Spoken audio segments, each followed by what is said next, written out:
Горький Әмәт урманы сәхнәсендә аэробика буенча мастер-класс үтте. Шараны Казан мэриясе оештырды. Әлеге мастер-класс паркларда һәм скверларда узатырган хәрәкәттә бәрәкәт проектының быелгы 3нче дәресе. Тулырак мәгълүмат хәбәрчебез язмасында. Табиблар әйткәнеңчә, үзеңнең киләчәк көндә яхшы сизер өчен спорт белән шөгыльләнергә кирәк. Һәм инде Горькинская местный паркта шундый мөмкинлекләр тудырылган иде. Аэробика, гимнастика, бию һәм спорт күнегүләре синтезы.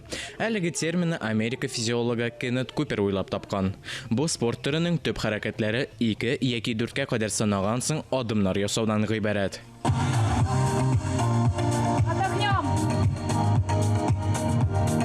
Гадәттә ул музыка яңгыраганда уздырыла, чөнки музыка әлеге күнегүләрнең ритмын һәм темпын билгели. Горький Әмәт урманындагы аэробика дәресендә татар телендәге җырлар гына яңгырады.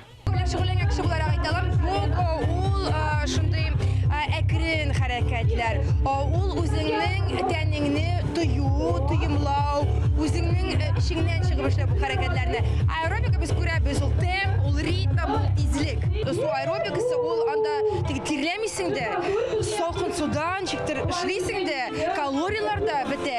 Һәм үзеңнең фреш шундый свежий итеп тоясың да. Бер яктан аэробика сәламәтлек өчен файдалы булса, икенче яктан вакытны кызыклы, мавыктыргыч һәм күңел итеп уздыру ысулы. Моңа өстәп, ул стресстан, арганлыктан да котылырга ярдәм итә. Хәрәкәттә бәрәкәт чаралары Казан мэриясе тарафыннан парклар һәм скверлар дирекциясе белән берлектә сентябрьгә кадәр уздырыла. Искәндәр Гамалдинов, Дамир Мөхәммәтханов, Татарстан ялыклары.